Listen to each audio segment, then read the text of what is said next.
Banking and the act of war are deeply intertwined. The banks finance massive government war spending through bonds and loans. They create money and earn interest while also profiting from war profiteers. They use financial tools like sanctions as weapons, making finance a critical component of modern conflict. Thus, it shapes the outcomes and the national powers.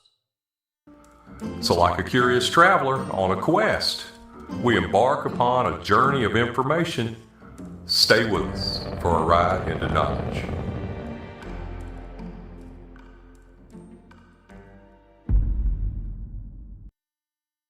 From funding armies to implementing economic warfare, financial institutions have become integral to both waging and influencing wars. Wars require massive capital, which banks provide, creating a cycle where financial power underpins military might and vice versa, making them indispensable tools of statecraft. America won the Revolutionary War against Great Britain in 1783. It faced money problems and a lot of debt.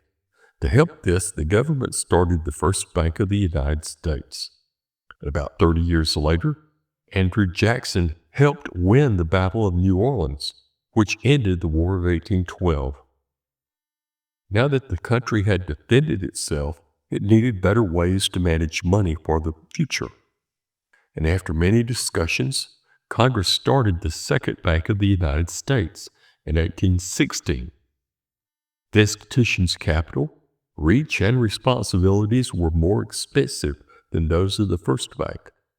Key duties were to hold the country's money and revenue generation as through loans to pay off the national debt. The bank profits benefited private shareholders as well as the U.S. government. The strategy of providing extensive credit, then quickly recalling it, raised funds to resolve the financial upheaval and led to the Panic of 1819, which resulted in a recession. New leadership attempted to improve conditions in different ways, but eventually the changes saw little success to remedy challenges, leading to depression. Now, this resulted in questioning the bank's role and some economic hardships occurring in the U.S. And under the direction of the new president, Nicholas Bendel, in 1823, lending practices increased in a more balanced and stabilized way, as well as requiring hard currency backing, produced an improved financial climate. In a lengthy battle over a national banking system, President Andrew Jackson reshaped the American economy to run without a central bank until the Federal Reserve was created in 1913. He strengthened the executive branch's role in ways that reverberate today, demonstrating the president can take a strong role in national affairs. The question about the BUS, the Bank of the United States, loomed over the country for almost 40 years. Initially, Federalists argued for it, and Anti-Federalists argued against it. And when Andrew Jackson was elected president in 1828, he brought the promise to reform government with him. And high on his list was the corrupt and monstrous Bank of the United States. His position was that Congress did not have the constitutional authority to create it. Andrew Jackson realized the important role banks played in the U.S. economy. However, by the time he was elected president in 1828, this general disgust led him to believe that the Bank of the United States held too much power and could wield it at any moment to ruin the United States economy. The U.S. government owned 20% of the stock. 5 of the 25 directors were appointed by the president and confirmed by the Senate. The Second Bank of the United States opened in 1817 to conduct businesses mainly as a private corporation. But the Bank of the United States notes, as well as states' bank notes, were backed by the country's substantial gold reserves, providing a more stable national currency. By managing its lending policies and the flow of funds through its accounts, the bank altered the supply of money and credit, as well as the interest rate charged to borrowers.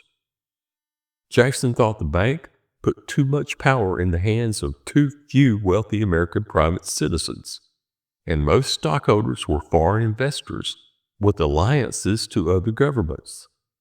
Now, although the bank charter ran through 1836, anti-Jackson politicians persuaded Bank President Nicholas Bindle to petition for an early rechapter prior to the election of 1832.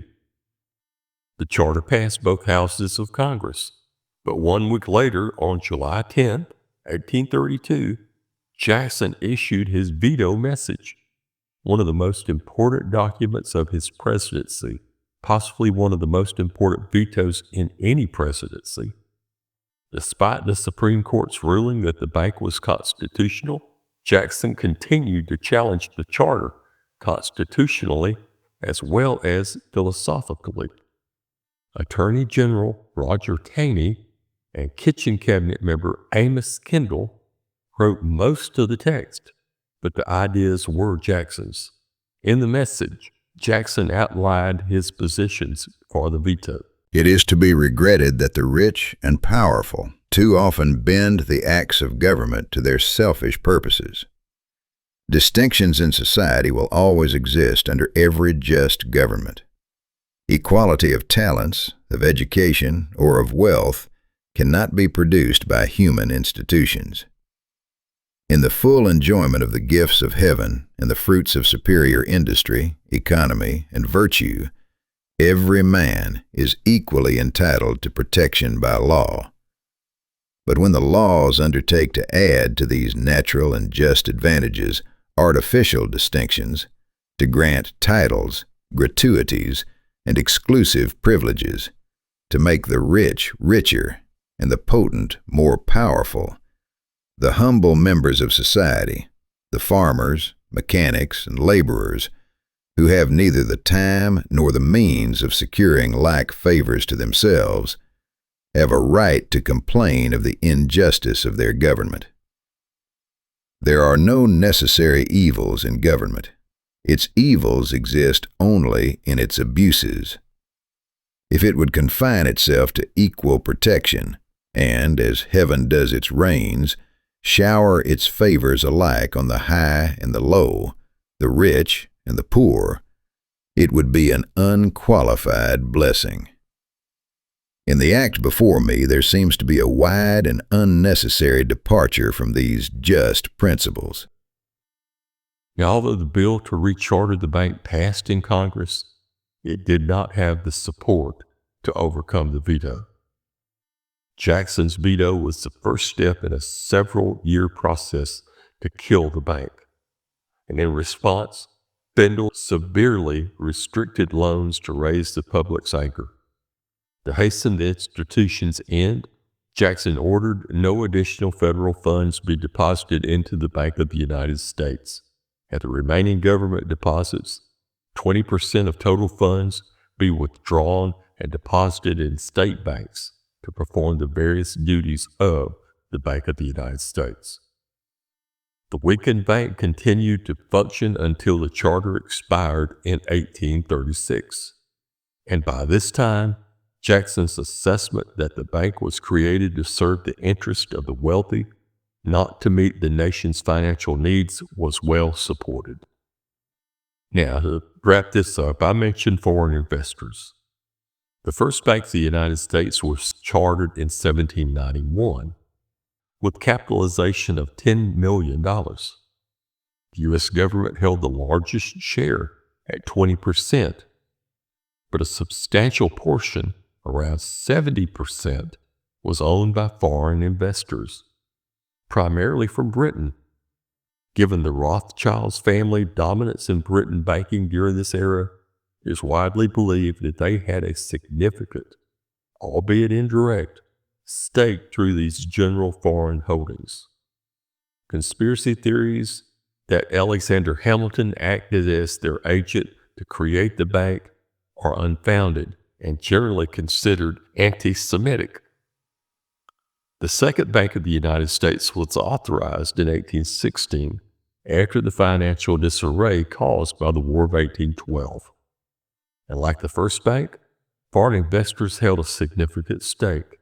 Foreign holders grew over time, and it was rumored that James D. Rothschild of the French branch of the family was the principal investor. The Rothschilds later had more direct dealings with the U.S. government in times of financial crisis. For example, in 1893, financier J.P. Morgan and the Rothschilds coordinated the supply of U.S. Treasury with 3.5 million ounces of gold, saving it from default. Now, in summary, the Rothschilds were not the orchestrators or owners of the early U.S. central banks, but rather significant private investors among many foreign entries who saw the banks as profitable ventures. Claims of total control are widely debunked conspiracy theories. Just more food for thought. Thanks for watching this and all our videos. Please like, share, and subscribe. And until we meet again, stay curious, fellow travelers, and have a great day.